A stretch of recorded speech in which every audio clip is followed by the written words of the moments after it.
One good evening guys.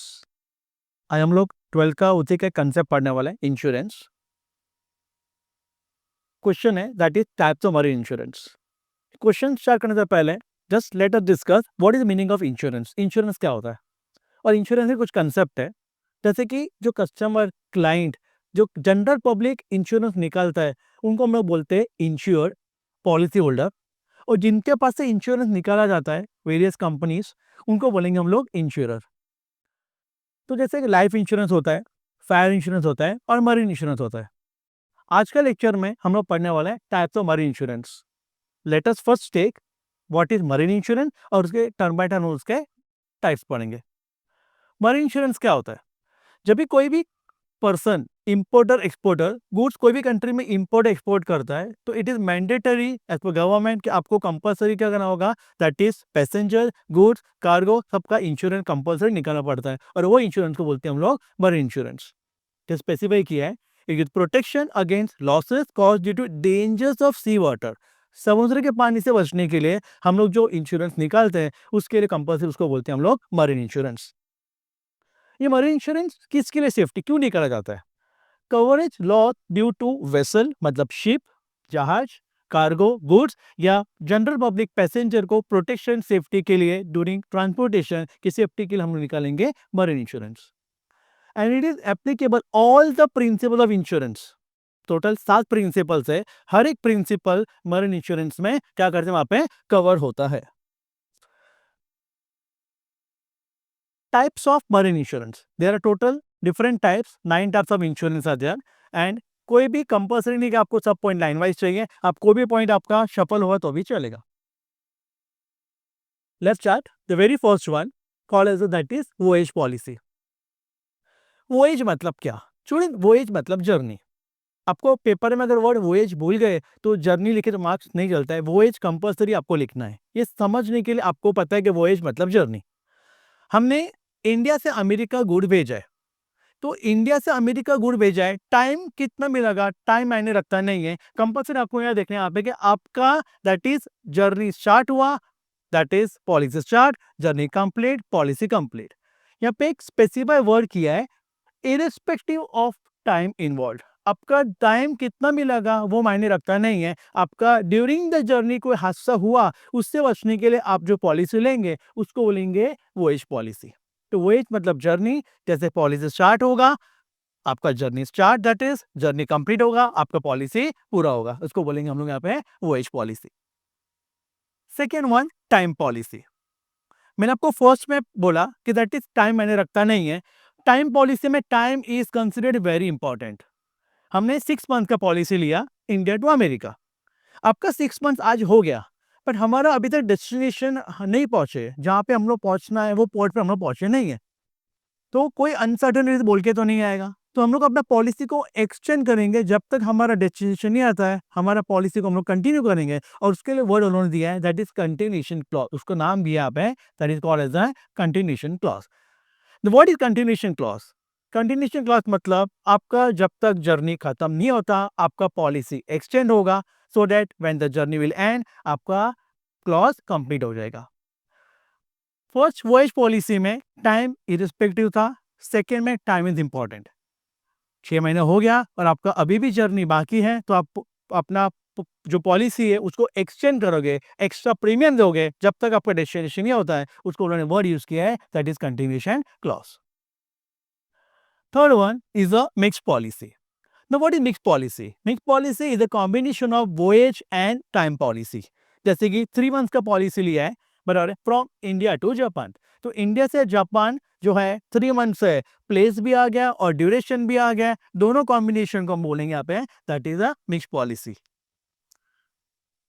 Now beyond fourth one, और fourth one is a valid policy. What is valid policy? Valid policy मतलब वो goods में निकाला जाता है जिसका लॉस होने के बाद कितना लॉस हुआ उसको हम लोग एस्टिमेट नहीं कर सकते, it is difficult to assess exact compensation of the loss goods. जैसे एग्जांपल, हमने A4 साइज के पेपर हमने यहां से अमेरिका भेजना है शिप के द्वारा, लोडिंग कर दिया, there are 1000 boxes, due to uncertainties, climatic condition की वजह से शिप सिंक हो, बात करें यहाँ पे, और पूरा बॉक्सेस सब पानी में चला गया। तो पेपर जाने के बाद पेपर चोरा हो जाएगा, तो कंपनी को पता नहीं चलेगा कि आपका लॉस कितना हुआ है। तो वो टाइम पे जब भी लॉस एस्टिमेट नहीं कर सकते, कंपनी पहले ही डिसाइड करेगी कि अगर लॉस हुआ तो आपको कंपेंसेशन कितना मिला जाएगा। बिकॉज यहाँ पे वर्ड यूज किया है, that is it is difficult to assess the real market value. कुछ चीज ऐसे रहती है जिसका लॉस होने के बाद हम लोग लॉस को एस्टिमेट नहीं कर सकते, तो कंपनी पहले ही कॉन्ट्रैक्ट टाइम पे डिसाइड किया है। अभी डिसाइड कौन करता है? हम लोग और इंश्योर, दो लोगों ने डिसाइड किया है कि आपका कंपेंसेशन कितना होगा अगर कुछ, तो अगर आपका लॉस हुआ due to uncertainties, that is called as the valid policy. Fifth one is the blanket policy. Fifth is the blanket. तो व्हाट इज ब्लैंकेट? आपको ब्लैंकेट है मतलब आपको एक ही वर्ड आता है जो हम लोग वेयर करते हैं, यूज करते हैं। ब्लैंकेट वैसा नहीं है। ब्लैंकेट पॉलिसी मतलब क्या?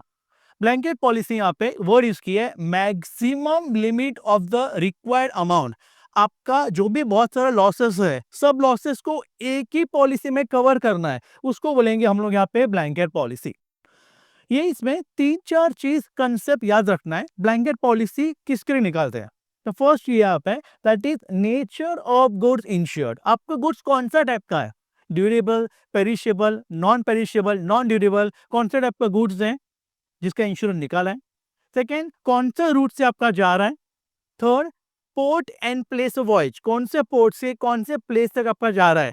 जैसे बात करेंगे यहाँ पे, दैट इज इंडियन पोर्ट से अमेरिकन पोर्ट जा रहा है तो उसका नाम, डेस्टिनेशन सब अपने मेंशन करना है, कौन से रूट से जा रहा है, कौन से टाइप का गुड्स है। जब ये बहुत सारा चीज, बहुत सारा रिस्क एक ही पॉलिसी में कवर होता है, उसको बोलेंगे हम लोग यहाँ पे blanket policy.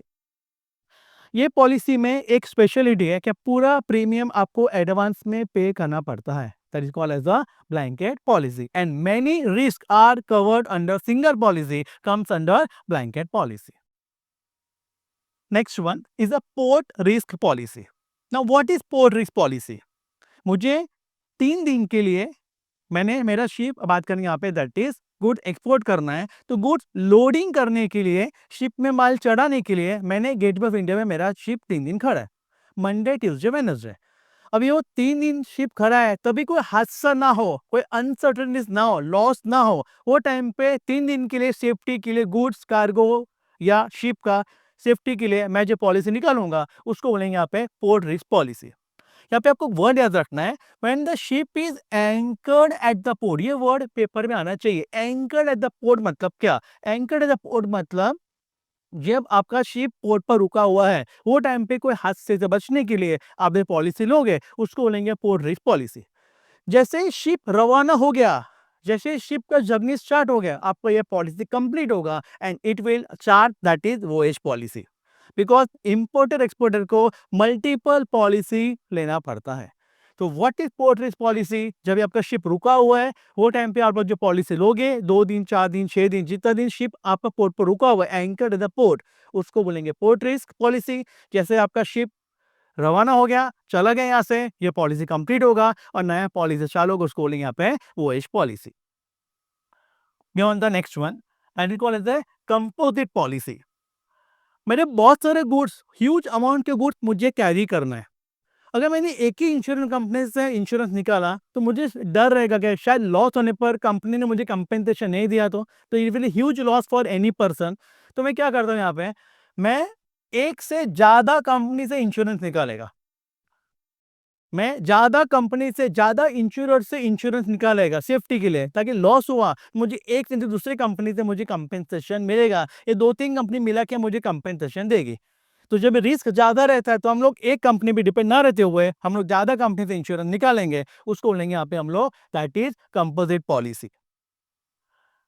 Single vessel policy. मेरे पास एक ही शिप है और मैं एक ही शिप का जो पॉलिसी लेकर निकालने वाला हूं, उसको बोलेंगे यहाँ पे सिंगल वेसल पॉलिसी। बराबर। इसके वजह से यहाँ पे बोले, यहाँ पे दैट इज एक ही वेसल कवर है, मेरे पास एक ही जहाज है, और एक ही जहाज का जब मैं इंश्योरेंस निकालेगा, उसको वर्ड किया यहाँ पे, that is single vessel policy. Next, fleet policy and block policy. I have multiple ship, मेरे पास बहुत सारे शिप्स है और सभी शिप का ओनर एक ही आदमी है, तो उसको बोलेंगे यहाँ पे हम लोग, दैट इज फ्लीट पॉलिसी, और स्पेसिफाई किया है several ship of one person, एक ही मालिक है और एक मालिक के बहुत सारे शिप्स है, तो मल्टीपल शिप का जब एक आदमी पॉलिसी निकालता है सब शिप्स का, उसको बोलेंगे यहाँ पे fleet policy. Second is the block policy. मुझे बात करें यहाँ पे दैट इज बात करें यहाँ पे कि मैं डोंबिवली हूँ, तो डोंबिवली से मुझे अमेरिका पोर्ट पे मुझे गुड भेजना है, तो नेचुरली मुझे शिप की तरह भेजना है, तो मैं डोंबिवली से यहाँ पे रोड या रेलवे करके मैं जाऊँगा अपने इंडियन पोर्ट, तो रोड ट्रांसपोर्ट रेलवे ट्रांसपोर्ट होगा, प्लस शिप से जाएगा Indian port to American port, और वहां जाके को रोड रेलवे कन्वर्ट होगा, तो जो बहुत सारे ट्रांसपोर्ट कवर होते हैं, road railway water air multiple mode of transport cover होते हैं, और बहुत सारे ट्रांसपोर्ट कवर करने के लिए एक पॉलिसी होता है, उसको बोलेंगे यहाँ पे हम लोग that is called as block policy. Okay, तो there are different policies which that is marine insurance का, and all policies are to be compulsory taken by importer exporter, which is mandatory by government in every country, that compulsory her import exporter को ये policy of policy multiple policy लेना जरूरी है। This is an important question of insurance का, that is types of marine insurance. Okay.